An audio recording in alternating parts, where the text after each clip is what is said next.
ngayon sa Pinoy Big Uses Kapataang Pinoy Edition.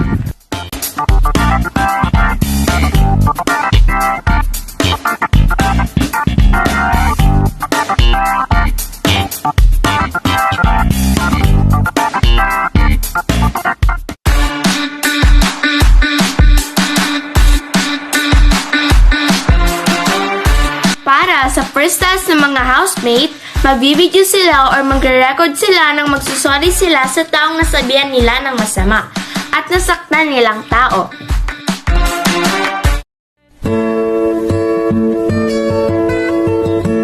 Hello everyone!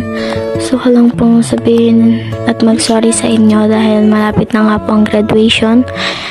Sorry po sa mga napagsabihan ko ng masasakit na salita. Lagi kong nililista at sinisingil. Lagi kong nasusungitan. Sana wag kayong magalit sa akin and naway magkabati tayo before graduation. Set me free. Sa mga ginawa ko mga classmates, pag palagi nakausup-sigaw pag galit, sorry na lang pag nasaktan ko. Sorry na lang, please forgive me.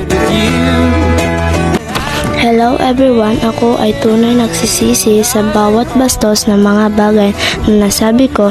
Hindi ko lang kasi makontrol ang aking damdamin at humihingi ako ng paumanhin sa paglabas ng aking galit at sana po wag po kayong magalit sa akin dahil malapit na nga po ang graduation at sana po magkabati na tayong lahat.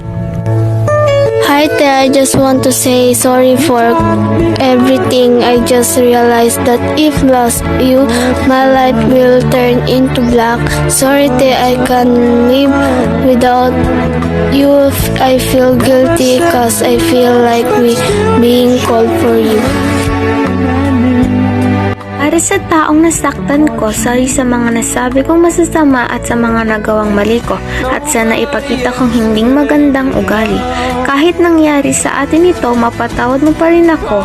Gusto ko lang iparating sa iyo na patawad sa mga nagawa ko. Kung hindi mo man ako ngayon mapapatawad, sana sa balang araw na mapatawad mo na ako. Nandito lang ako upang maghintay kung kailan mo ako mapapatawad. So sorry ako sa nasaktan ko, sa mga nasaktan ko tulad ng mga yung list ko na sinaktan ko. So sorry ako kasi buti pa siya, hindi siya na sasaktan samantalang ako na nananakit sa sarili na sasaktan.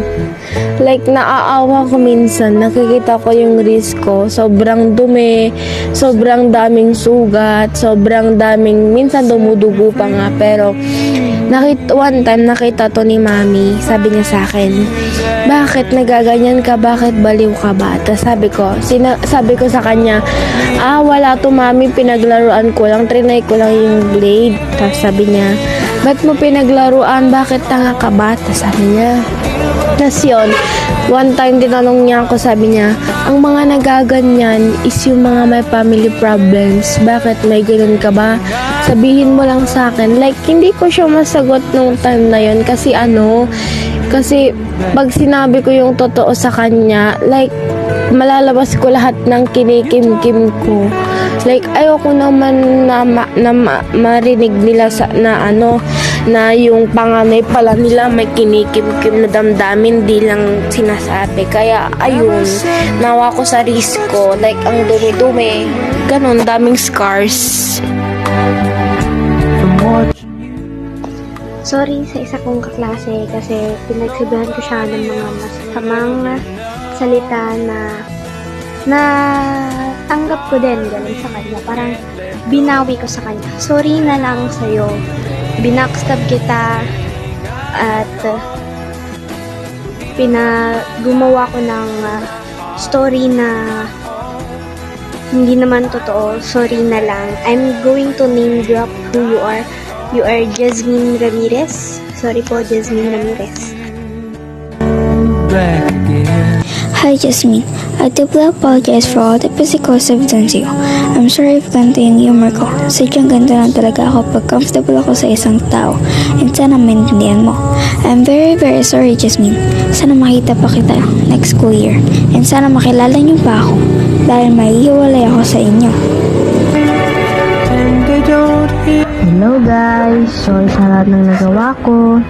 And sana mapatawad niyo ko and huwag kayo magagalit sa akin.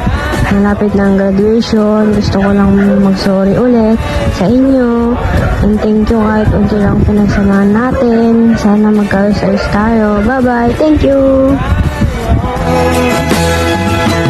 Just to have you back again.